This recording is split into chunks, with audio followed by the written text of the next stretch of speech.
All right, welcome to the Explainer. Today, we're going to tackle a question that sounds, well, almost a little childish at first. But trust me, it gets to the absolute heart of what numbers, and maybe everything else, really are. I'm serious, think about it for a second. What is the number 3? Is it just the symbol on the screen? Is it an idea that's just kind of floating around in your head? Is it a property that a group of 3 apples shares? It feels like it should be obvious. But this very question has tied philosophers and mathematicians in knots for centuries. Well, this is where this fascinating philosophy called mathematical structuralism comes in with a pretty wild and radical answer. It basically says, hey, stop worrying about what 3 is made of. That's the wrong question. The only thing that matters about the number 3 is where it sits in the grand scheme of all numbers. It's the one that comes right after 2 and right before 4. It's all about its place. Its relationship. So what structuralism is, really, is a total flip in perspective. It proposes that math isn't the study of things, like numbers or shapes. Instead, it's the study of the structures, where those things live. The focus shifts completely from the objects themselves to the web of relationships that connects them all. The philosopher Michael Resnick just hit the nail on the head. He said mathematics is the science of patterns. And once you start thinking that way, you see them absolutely everywhere. And this slide illustrates the difference perfectly. Just think about a game of chess, right? What makes a knight a knight? Is it because it's carved out of wood or fancy ivory or maybe just cheap plastic? No, of course not. A knight is a knight because of what it does, how it moves in that L shape, and how it relates to every other piece on the board. Its role defines it, not what it's made of. And that, right there, is the structuralist view in a nutshell. Now, this whole way of thinking didn't just pop up out of nowhere. It actually grew directly from these huge, important shifts that were happening inside the world of mathematics itself. If you look back over the last couple of centuries, you can see this shift happening. It started with these big debates, where the idea emerged that maybe the rules of the system are more important than the things in it. This led to famous projects that tried to define entire systems just by their rules, their axioms. Then you had this push to unify huge areas of math under a few core mother structures. And today, it's all culminated in fields like category theory, which is basically a language built from the ground up just to talk about patterns and relationships. Okay, so if it's all about these structures, that leads us to the next big question, doesn't it? We've sort of decided that it doesn't matter what the objects are. But what about the structures themselves? What are they? Are they real? Right. If these patterns and structures are the bedrock of all of mathematics, what are they made of?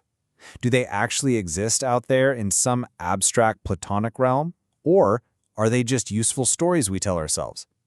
This is where philosophers really start to disagree. And that debate splits everyone into a few different camps. You've got some folks who say, yep, these structures are absolutely real. They are abstract objects that exist on their own, whether we think about them or not.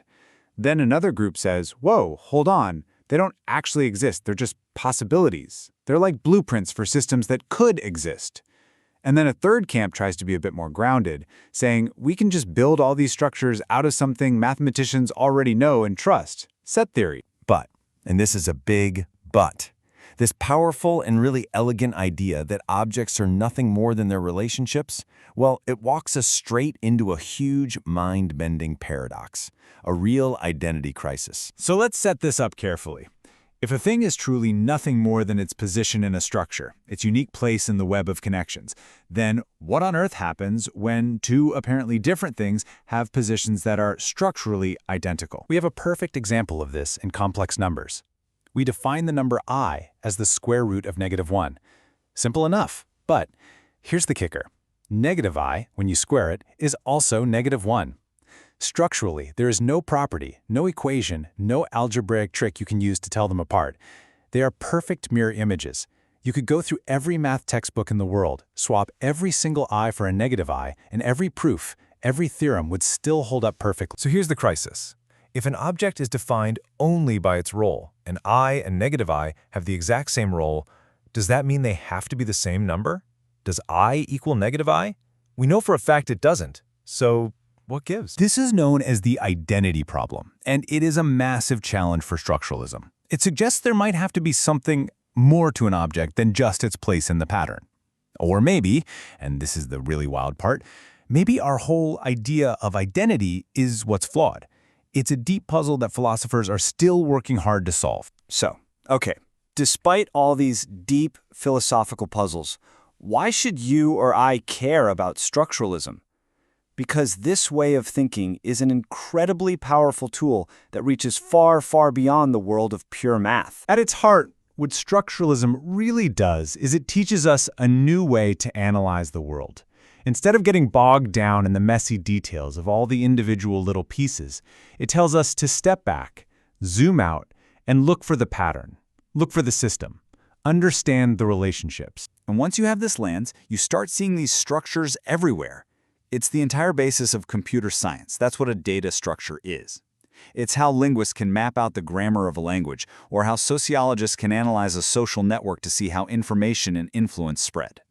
In literally any complex system, from a national economy to a rainforest ecosystem, finding that underlying pattern is the first real step to understanding it. So, I'll leave you with this final thought to chew on. Think about your own world, your job title, your role in your family, your position on a team. How much of who you are in those different contexts is defined not by some intrinsic, unchanging self, but by the web of relationships you're in, by the role you play. Structuralism gives us a powerful new way to see the hidden patterns that shape our world. Thanks for joining us on The Explainer.